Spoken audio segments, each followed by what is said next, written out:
Lord, ako man di ay pasensya, Lord. Ana yun, everyday yun, pray. Continue ngayon na pray without ceasing. Pray in happiness, in happy moments.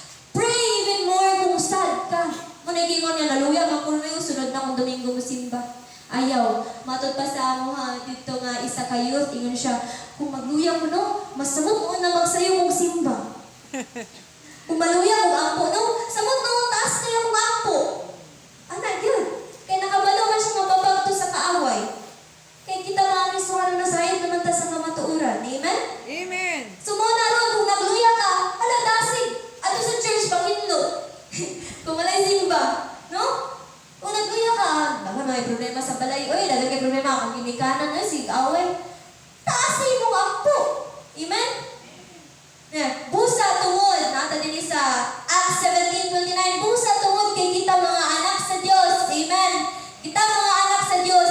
Dili kita maghunang-hunang nga ang Diyos sama sa mga Diyos nga bulawan o plata o bato nga gimugna lamang sa huna-huna o kamot sa tawo. Dilo ta mo tuwa ng Diyos. Ano man?